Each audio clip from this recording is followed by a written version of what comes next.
नमस्कार।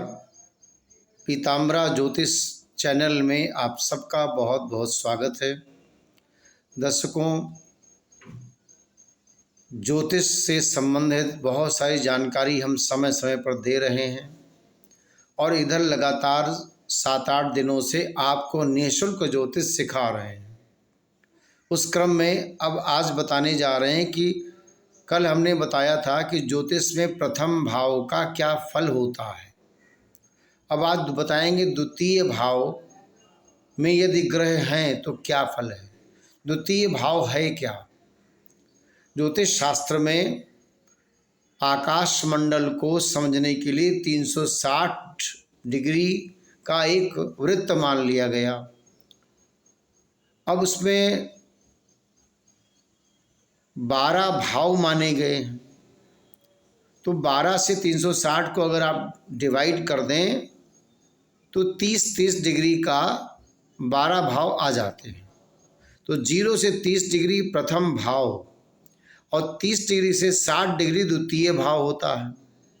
तो द्वितीय भाव में यदि सूर्य है तो क्या फल होगा, चंद्रमा है तो क्या फल होगा, तो सूर्य आदि ग्रह यदि हैं उसमें तो क्या फल होगा उसको समझिए। यदि द्वितीय भाव में अर्थात 30 डिग्री से 60 डिग्री के मध्य में यदि सूर्य है तो दाहिने नेत्र में समस्या आएगी। पैतृक धन प्राप्ति का इसमें दो बातें हैं। यदि स्वग्रही है तो पैतृक धन मिलेगा, मित्र के घर में सूर्य बैठा है तो पैतृक धन मिलेगा। यदि शत्रु क्षेत्रीय है तो पैतृक धन नहीं मिलेगा। खान पान से संबंधित द्वितीय भाव होता है। तो सूर्य यदि अपने घर में है, मित्र के घर में, तो लाभ होगा। यही बात चंद्रमा की भी देखी जाती है। चंद्रमा यदि द्वितीय भाव में है तो नेत्र दोष होगा, क्योंकि दूसरा घर दाहिना नेत्र है और 12वां घर बायां नेत्र है। तो दूसरे घर में यदि चंद्रमा रहेगा तो चंद्रमा को कहा जाता है खान पान आदि में चंद्रमा बहुत ही अच्छा माना जाता है। तो दूसरा घर खान पान का है, स्वाद का है, पैतृक धन का है। तो चंद्रमा कर्क राशि का है, आप बहुत इमोशनल होंगे, खान पान आदि चीज़ें बहुत अच्छी रहेंगी। चंद्रमा यदि शनि के घर का है तो विष योग होगा। अब विष योग में आदमी शराब पिएगा, खान पान उसका अशुभ होगा। तो द्वितीय भाव में चंद्रमा यदि शुभ है तो शुभ होगा, फल की प्राप्ति बेहतर होगी। अशुभ है तो अशुभ रहेगा। मंगल यदि है, द्वितीय भाव को कुटुंब भी कहते हैं, साहस बना रहता है, नेत्र में नेत्रों का ऑपरेशन की स्थिति आ जाती है और आर्थिक स्थितियां बेहतर होती हैं। लेकिन मंगल यदि नीच का है तो कर्जा बढ़ जाता है, मंगल उच्च का है तो कर्जे से कर्जा नहीं होता, धन की प्राप्ति बनी रहती है, बहुत लाभ होता है। ये हम बहुत सूक्ष्म बता रहे हैं, एक एक दो दो पॉइंट बता रहे हैं। यद्यपि इसमें बहुत अधिक भाव होते हैं, तमाम चीज़ें होती हैं। ग्रहों का एक भाव से दूसरे भाव में क्या प्रभाव है, एक ग्रह को कौन कौन ग्रह देख रहे हैं, किनकी दृष्टियां हैं, ऐसे बहुत सारे चीज़ें होती हैं।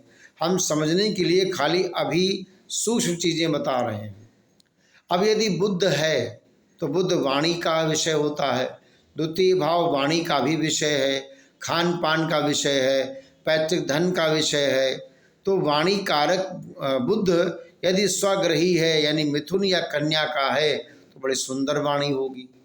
यदि वाणी कारक मंगल के घर का है 1 और 8 का यानी मेष या वृश्चिक का है तो आपकी वाणी में अशुभता रहेगी, अपशब्द बोलेंगे, इस तरह का योग आ जाता है। यदि शनि का घर है तो कुटुंब में, परिवार में, आपस में मनमुटाव और एक शाब्दिक युद्ध होगा, तो ये देखा जाता है। अब गुरु यदि यहाँ बैठा है तो कोई भी ग्रह यदि जब होता है जहाँ पर, तो वो ये देखा जाता है कि वो शत्रु क्षेत्र का है कि मित्र क्षेत्र का है, या स्वग्रही है, या उच्च का है, या निम्न का है।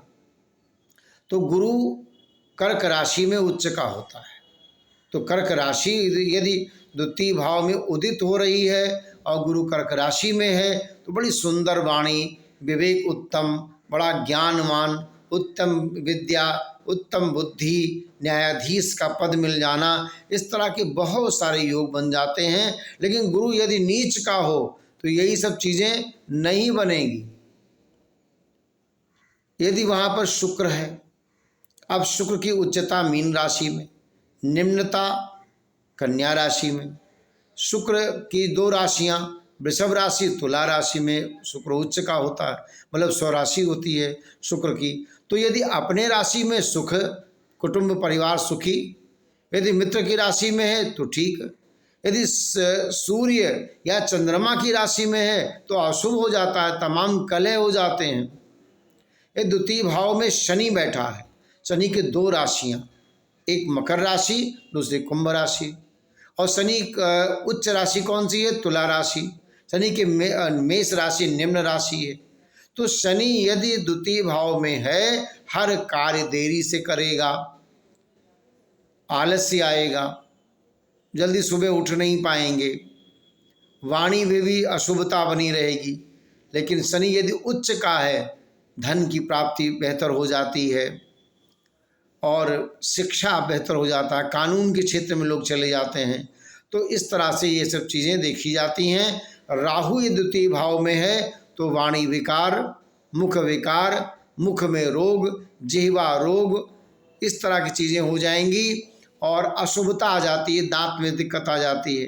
केतु ये द्वितीय भाव में है तो दांतों में से संबंधित तमाम तरह की समस्या, गले में समस्या, आँख कान नाक गला में समस्या हो जाती है और बिना पैर सिर पैर की बात आदमी करता है, यानी बिना आधारहीन तथ्यहीन बात करने लगता है। केतु जब, क्योंकि केतु के गला होता नहीं है, धड़ खाली है। अब केतु जिस राशि में होगा उस राशि का प्रभाव करेगा। तो आपने जाना द्वितीय भाव में राशियां अगर हैं तो उनका क्या फल होगा। यदि कोई राशि नहीं है, कोई ग्रह नहीं है, राशि खाली है, तो जो राशि है उस राशि का स्वामी कहाँ पर है उसके अनुसार द्वितीय भाव का फल होगा। तो ये आप छोटे छोटे वीडियो समझें, जानें, नोट कर लें, बार बार उसको सुने। ऐसा करने पर आप ज्योतिष की सामान्य चीज़ें जान सकेंगे, बहुत लाभ होगा। धन्यवाद, नमस्कार।